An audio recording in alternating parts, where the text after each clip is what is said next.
تو یہ دو باتیں ذہن میں رکھتے ہوئے اب دیکھیے کہ نیک بات کون سی ہوگی، یعنی وہ باتیں جو حق ہیں جب ان باتوں کو سامنے رکھا جائے. اور مثلاً یہ کہ جیسے نبی صلی اللہ علیہ وسلم بیمار کو دعا دیتے تھے لا بأس طہور انشاءاللہ. اب اگر دیکھا جائے تو یہ ایک بھلی بات ہے، اگرچہ جاننے والے نے جانا نہیں لیکن ایک اچھی بات کا اظہار کیا ہے، اور اس سے اگر کوئی یہ سمجھتا ہے کہ انشاءاللہ شفا ہو جائے گی تو اس میں کوئی حرج کی بات نہیں ہے. تو یہ رب پر یقین کو بڑھانے والی باتیں ہیں. اسی نوعیت کی جو دعائیں دی جاتی ہیں، یہ جو بھلی بات کی جاتی ہے، تو یہ بھلی بات قبول کرنے میں کوئی حرج کی بات نہیں ہے. حدیث نمبر 17 ہے، حضرت انس سے روایت ہے، رسول اللہ صلی اللہ علیہ وسلم نے فرمایا چھوت لگ جانے کی کوئی اصل نہیں اور نہ بدشگونی کی کوئی اصل ہے، اور مجھے اچھی فال پسند ہے. یعنی کوئی کلمہ خیر اور نیک بات جو کسی کے منہ سے سنی جائے، یعنی جب کوئی بھلی بات کہتا ہے، دل کو تسلی دینے والی بات کہتا ہے، تو یہ بات سننا رسول اللہ صلی اللہ علیہ وسلم کو اچھا لگتا تھا. حقیقت یہ ہے کہ ہر بیمار کو اچھا لگتا ہے کہ اس کو اچھی بھلی بات کہی جائے.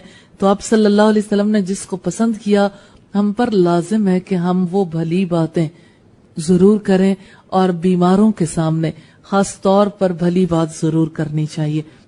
صحیح بخاری کی روایت ہے 5756 نمبر پہ. حدیث نمبر 18 ہے، حضرت ابو ہریرہ نے بیان کیا کہ رسول اللہ صلی اللہ علیہ وسلم کو نیک فال اچھی معلوم ہوتی تھی اور بد فالی کو آپ برا جانتے تھے. ابن ماجہ کی روایت ہے 3536، اور اس سے ہمیں کچھ اور باتیں پتہ چلتی ہیں. مثلا بد فالی کیا ہے؟ کوئی کسی پیشنٹ کو دیکھنے گیا تو ساتھ ہی کہنے لگا کہ ہماری فیملی میں فلاں شخص تھا وہ بھی نہیں بچا، اور فلاں تھا وہ بھی نہیں بچا، اور میں نے تو آج تک اس بیماری میں مبتلا کسی کو بچتے نہیں دیکھا، اور یہ ہے کہ یہ بیماری ہے ہی ایسی، آپ کب اس میں مبتلا ہو گئے، بس اللہ ہی سے دعا ہے. حالانکہ یہ بالکل بے یقینی سے کہی گئی بات ہوتی ہے، ورنہ یہ ہے کہ اس بیماری کے بعد کوئی بچا تو نہیں ہے. یہ بری بات ہے. ایسی بری باتیں نہ سوچنی چاہیے، نہ کسی بیمار کے سامنے کرنی چاہیے، نہ کسی صحت مند کے سامنے.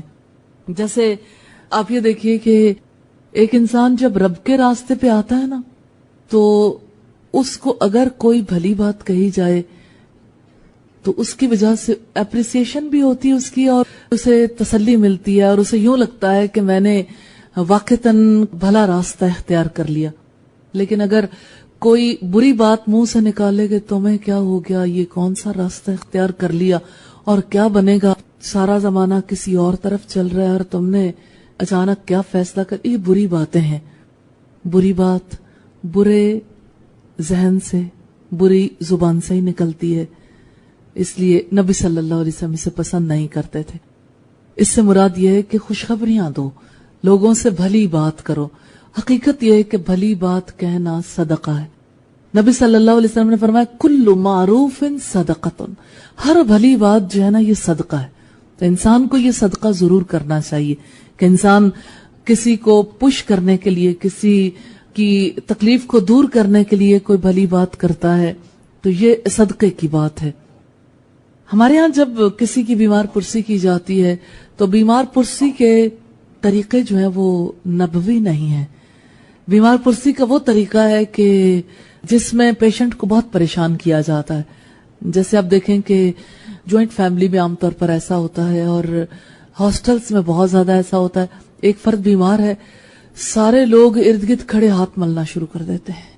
ہائے ہائے، مطلب اس کو اتنی بیماری نہیں ہوتی جتنے ارد گرد والے سارے پریشان ہو اٹھتے ہیں، اور ارد گرد والے جو ہے وہ اتنی زیادہ ڈراؤنی شکلیں بنا لیتے ہیں، ہیبت ناک قسم کی، دہشت ناک، کہ لگتا ہے واقعی کچھ ہو گیا. یعنی اگر کسی کو کچھ نہ بھی ہو تو وہ دہشت سے مر جائے، خوف سے مر جائے کہ مجھے واقعی کچھ ہو گیا. تو یہ طریقہ کار درست نہیں ہے. رسول اللہ صلی اللہ علیہ وسلم جب کسی پیشنٹ کے پاس جاتے تھے، اس کی پیشانی پہ ہاتھ رکھتے تھے، اسے دعا دیتے تھے اور اسمائل پاس کرتے تھے، اس کی ہمت بندھاتے تھے. یہ اچھی فال کا معاملہ ہے، یہ اچھی بھلی بات کرنے کا معاملہ ہے. تو بیمار پرسی کرنی بھی سیکھنی چاہیے. مجھے ایسا فیل ہوتا ہے جیسے ہماری سوسائٹی میں ایک رواج عام ہو گیا کہ لوگ انڈیفرنٹ رہنے لگ گئے اور بچوں کے بارے میں طے کر لیا گیا کہ انہوں نے ابھی پڑھنا ہے. نہ بچیاں بچے اپنی ذمہ داریوں کو محسوس کرتے ہیں، نہ حقوق و فرائض کی ادائیگی کے لیے تیار کیا جاتا ہے. مثال کے طور پر فیملی میں سے کوئی اگر بیمار ہے یا نیبرز میں سے یا اگر تعلق والوں میں سے کوئی بیمار ہے تو میکسیمم پیرنٹس چلے جاتے ہیں پوچھنے کے لیے، اور بچے خواہ وہ بچوں والے ہوں ان کو بچہ ہی سمجھا جاتا ہے. یعنی وہ ماں باپ کے تو بچے ہیں لیکن سوسائٹی کے کارآمد افراد ہیں، انہیں بیمار پرسی کے لیے ساتھ نہیں لے جایا جاتا. بلکہ آپ یہ دیکھیں کہ اتنا عجیب رویہ ہو گیا کہ کوئی گھر میں مہمان آ جائے، ایون فیملی ممبرز بھی آئے ہوں تو بچے نے پڑھنا بھی ہے، ٹھیک ہے سٹڈیز اپنی جگہ پہ امپورٹنٹ ہیں، لیکن آپس کی میل ملاقات یا رشتہ داروں سے تعلقات یا اسی طرح سے جو انسانوں کے انسانوں پر حقوق ہیں ان کا خیال رکھنے کے لیے جو ہے توجہ نہیں دلائی جاتی. اچھا، اور زیادہ سے زیادہ جو کام کیا جاتا ہے، جو زبان بول نہیں سکتی، بہت ہی دل کے اندر اگر کوئی بات پیدا ہو یا یہ ہے کہ دوسرے پہ یہ ثابت کرنا ہو کہ ہمارے دل میں آپ کے لیے کوئی اچھی فیلنگز ہیں، تو پھر کارڈز دیے جاتے ہیں، گیٹ ویل سون کے کارڈ. بھئی کارڈ کا معاملہ بھی اچھا ہو سکتا ہے لیکن زبان کو کیا ہے، کھول لیں اسے، اچھی بات کسی کو کہہ دیں. اور یہ کہ جو آپ کا ٹچ کسی کو سکون دے سکتا ہے کہ آپ کسی کو ٹچ کرتے ہیں یا آپ کسی کو دعا دیتے ہیں، جو سکون اس سے ملے گا بھلا کارڈ سے مل سکتا. ہو سکتا پیشنٹ غریب کارڈ پڑھنے کے قابل بھی نہ ہو. ایسے ہی آپ نے تکلف کیا، تکلف اسلام کا شعار نہیں ہے. اگر آپ کچھ کرنا ہی چاہتے ہیں تو کرنے کے اور بہت سارے راستے ہیں. مثال کے طور پر جیسے کوئی اچھی بات جو ہے پیشنٹ کے ارد گرد کہیں اگر لگانے کی کوئی پراپر پلیس ہے جہاں پیشنٹ کی نظر پڑتی ہے، کوئی دعا لکھ کے لگائی جا سکتی ہے، یا اسی طرح سے ایسی چیز جس کی وجہ سے اس کا ذہن پازیٹو رہے. ہمارے ہاں جب بیمار پرسی کے لیے جاتے ہیں لوگ پھول لے جاتے ہیں، اس میں چلیں ایک آدھ پھول تو انسان کو اچھا فیل ہوتا ہے. جن لوگوں کے بڑے سوشل تعلقات ہوتے ہیں وہاں ہر آنے والا مشقت میں مبتلا پھول لے کے جاؤں تو جاؤں، نہ پھول آئیں نہ کوئی بیمار پرسی کو جائے. اور پھر اسی طرح سے بیمار کے پاس جانے کے لیے یا تو فروٹ لے کے جائیں، یعنی کوئی نہ کوئی چیز ایسی لے کے جائیں جس سے اظہار ہو. آپ کی زبان سے نکلے ہوئے جو الفاظ ہیں اور دل سے دی ہوئی دعا ہے وہ سب سے زیادہ ویلیویبل ہے. تو اس میں کوئی حرج نہیں ہے کہ اگر کسی کے لیے انسان بہت ہی محبت کے ساتھ کوئی چیز بنا کے لے جانا چاہے. لیکن عام طور پر بیماروں کے پاس جو چیزیں یعنی جو چیزیں دیتے ہیں وہ نارملی کم ہی پیشنٹ کے استعمال میں آتی. بہت ہی محبت ہے، کوئی یعنی کسی کو کسی سوپ کی ضرورت ہے یا کوئی اور چیز ہے تو وہ بھی پوچھ کے جو ڈاکٹرز ایڈوائز کرتے ہیں تو چلیے ٹھیک ہے وہ چیز دی جا سکتی ہے. لیکن ایسے تکلفات میں انسان کو نہیں پڑنا چاہیے جس کی وجہ سے بیمار کو دیکھنے سے ہی جائیں. تو جو نبوی طریقہ کار اس کو اختیار کرنا چاہیے اور بھلی بات کرنے سے کبھی نہیں رکنا چاہیے. بھلی بات کہنا جو ہے یہ انسان کے اپنے لیے صدقے کا باعث بنتا ہے. حدیث نمبر 19 سے حضرت انس نے بیان کیا کہ میں نے رسول اللہ صلی اللہ علیہ وسلم سے سنا، آپ نے فرمایا بیماری کا لگ جانا یعنی متعدی بیماری ہونا اور بدشگونی کوئی چیز نہیں، اور میں پسند کرتا ہوں نیک فال کو. ابن ماجہ کی روایت ہے 3537 نمبر پہ. یہاں جو دو چیزیں بتائی گی اس میں ایک بدشگونی ہے اور دوسرے چھوت چھات ہے. بیماری کے بارے میں اس پوائنٹ میں ہم نے خاص طور پر دیکھا کہ چھوت چھات جو ہے یہ بھی انسانی ذہن کو خراب کرتی ہے اور بدشگونی بھی. اور یہ کہ اگر کوئی پیشنٹ یہ سمجھ لے یا اس کو مسلسل ارد گرد والوں کو یہ ریئلائز کرایا جائے کہ اب تو کوئی چانس نہیں، اب کوئی چانس نہیں، تو یہ اسلامک پوائنٹ آف ویو سے درست نہیں ہے. آپ صلی اللہ علیہ وسلم نے فرمایا کہ میں تو نیک فال کو پسند کرتا ہوں. یہ ابن ماجہ کی روایت ہے 3537. 1.6 ہے، یہ چھٹا پوائنٹ ہے پہلے چیپٹر کا، بیماری کے دوران صبر کرنا. حدیث نمبر 20 ہے، یحییٰ بن عمر نے روایت بیان کی کہ نبی کریم صلی اللہ علیہ وسلم کی زوجہ مطہرہ حضرت عائشہ نے خبر دی کہ آپ نے رسول اللہ صلی اللہ علیہ وسلم سے طاعون کے متعلق پوچھا. رسول اللہ نے فرمایا یہ ایک عذاب تھا. اللہ تعالیٰ جس پر چاہتا اس پر اس کو بھیجتا، پھر اللہ تعالیٰ نے اسے مومنین امت محمدیہ کے لیے رحمت بنا دیا۔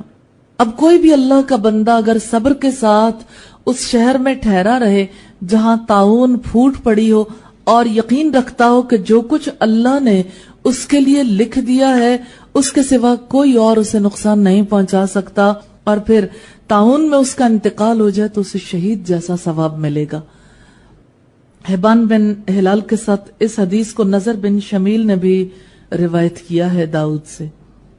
بخاری کی روایت ہے 5734، جس سے ہمیں یہ پتا چلتا ہے کہ جس علاقے میں طاعون کی وبا پھوٹ پڑی ہو اس علاقے کا کوئی فرد پھر وہاں علاقہ چھوڑ کر باہر نہیں نکلے گا۔ اس باہر نہ نکلنے کا سبب کیا ہے کہ نکلنے والا اگر نکلے گا تو یہ سمجھے گا کہ میں طاعون کی بیماری میں اس علاقے میں رہنے کی وجہ سے مبتلا ہو سکتا ہوں۔ یہ ایمان کے ضعیف ہونے کی دلیل ہے نمبر 1۔ دنیا بھر میں آج اس چیز کو کسی اور اینگل سے تسلیم کیا گیا، اسی وجہ سے جہاں پہ پلیگ کی بیماری پھیلتی ہے وہاں پر فلائٹس کینسل ہو جاتی ہیں، اس علاقے کے لوگوں کو باہر نکلنے کی اجازت نہیں دی جاتی، لیکن وہ ایک اور پریشر ہے کہ اندر ہی اندر لوگ خوف سے ختم ہو جائیں۔ یہاں رسول اللہ صلی اللہ علیہ وسلم نے جو بات بتائی ہے وہ یقین کی بات ہے کہ یہ یقین رکھے، اس یقین کے ساتھ اور صبر کے ساتھ اس شہر میں ٹھہرا رہے جہاں طاعون پھوٹ پڑی ہو، یقین رکھتا ہو کہ جو کچھ اللہ نے اس کے لیے لکھ دیا اس کے سوا اسے کوئی نقصان نہیں پہنچا سکتا۔ یہ اصل ہے کہ نقصان بھی اللہ کے ہاتھ میں ہے اور نفع بھی اللہ کے ہاتھ میں ہے، کہ اگر بیماری آئے گی تو اللہ کی چاہت سے آئے گی تو وہ کہیں بھی نکل کے بھی آ جائے گی۔ جب ایک چیز اللہ نے تقدیر میں لکھ رکھی ہے اس کے لیے یعنی جگہ کی تبدیلی بھی انسان چاہے تو تب بھی مفر ممکن نہیں ہے۔ اللہ کی تقدیر سے کوئی فرار حاصل نہیں کر سکتا، اور اگر اللہ نے اس کی تقدیر میں نہیں لکھی تو وہ طاعون والوں کے بیچ میں رہتے ہوئے بھی طاعون سے بچ سکتا، اور اگر طاعون میں اس کا انتقال ہو جائے تو یہ بہت بڑی خوشخبری ہے کہ اسے شہید جیسا ثواب حاصل ہوگا۔ اور شہید کو دیکھیے بنیادی بات کیا ہے، اگر ہم اس کی ذہنیت کے حوالے سے دیکھیں تو شہید کو اللہ کی ذات پر کامل یقین ہوتا، اتنا یقین کہ اس یقین کی وجہ سے وہ اپنی جان نچھاور کر دیتا، اس کو موت بے یقینی اور ایمان کے بغیر نہیں آتی۔ تو اسی طرح سے یہ یقین اگر کسی کو اپنے علاقے میں رہتے ہوئے نصیب ہو جائے اور اگر کوئی بیمار ہو جاتا ہے وہ یقین رکھتا ہے تو اللہ اسے شہادت کے مرتبے پر فائز کرتا ہے۔ حضرت ابو ہریرہ سے روایت ہے کہ نبی کریم صلی اللہ علیہ وسلم نے فرمایا، جس نے پہاڑ سے اپنے آپ کو گرا کر خودکشی کر لی جہنم کی آگ میں ہوگا اور اس میں ہمیشہ پڑا رہے گا، اور جس نے زہر پی کر خودکشی کر لی تو وہ زہر اس کے ہاتھ میں ہوگا اور جہنم کی آگ میں وہ اسے اسی طرح ہمیشہ پیتا رہے گا۔ جس نے لوہے کے کسی ہتھیار سے خودکشی کر لی تو اس کا ہتھیار اس کے ہاتھ میں ہوگا اور جہنم کی آگ میں ہمیشہ کے لیے وہ اسے اپنے پیٹ میں مارتا رہے گا۔ یہ صحیح بخاری کی روایت ہے 5778 نمبر ہے، جس سے ہمیں یہ پتا چلتا ہے خودکشی حرام ہے۔ خودکشی کا معاملہ جو ہے دراصل یہ بے صبری کی پیک ہے، آخری چوٹی ہے جہاں انسان چاہتا ہے کہ زندگی سے پیچھا چھڑا لوں، کہ زندگی رہی تو یہ دکھ، یہ عذاب، یہ صعوبتیں، یہ مشقتیں، یہ تکالیف رہیں گی۔ تو نبی صلی اللہ علیہ وسلم نے اس بارے میں فرمایا کہ خودکشی تو جہنم کی آگ ہے، یعنی جو خودکشی کرے گا وہ جہنم کی آگ میں جائے گا۔ اس سے ہمیں یہ پتا چلتا ہے کہ اپنی جان کی حفاظت کرنا اور اپنے آپ کو مصائب کی اذیتوں سے بچا کر رکھنا یہ کیوں باعث ثواب ہے۔ کہ ایک انسان صبر کرتا ہے تو اس صبر کی وجہ سے انسان کو جزا ملتی ہے کیونکہ وہ اللہ کی رضا پر راضی ہے۔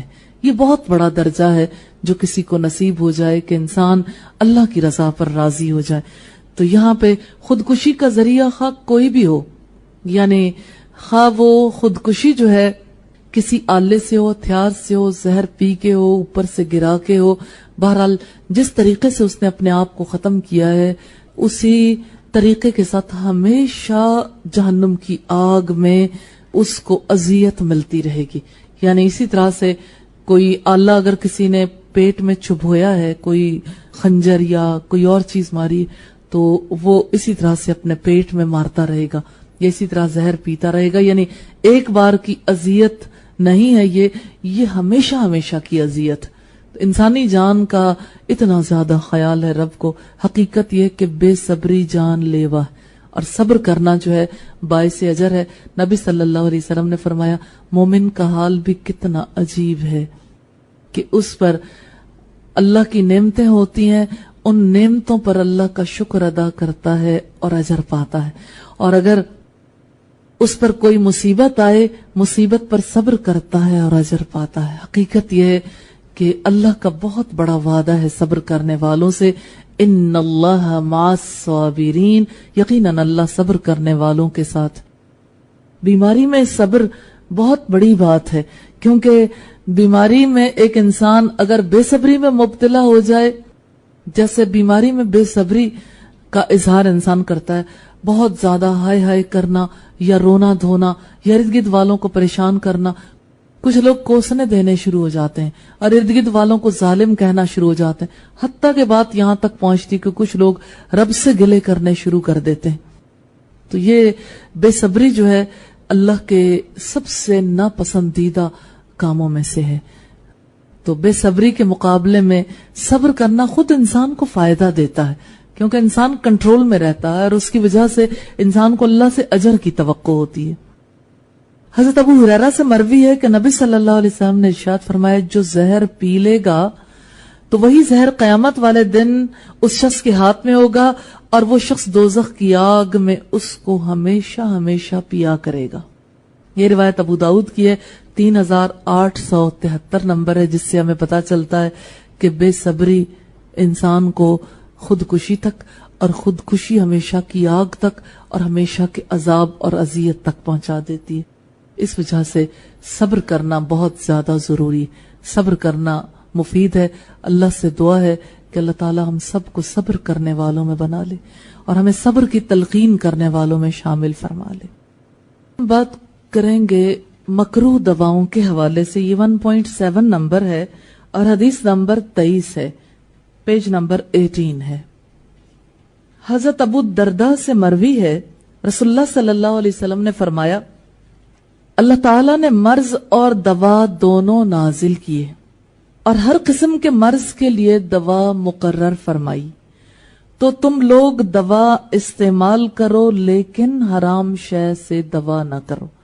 یہ ابو داؤد کی روایت ہے 3870 نمبر پر, جس سے ہمیں یہ پتا چلتا ہے کہ مرض بھی اللہ کی طرف سے ہے اور دوا بھی اللہ کی طرف سے ہے.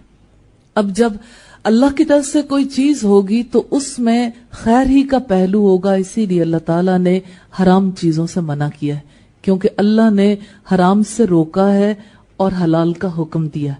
حلال اور طیب انسان کے لیے, کیونکہ انسان معزز, اور اللہ نے انسان کے اعزاز کی وجہ سے اسے حرام سے روکا ہے.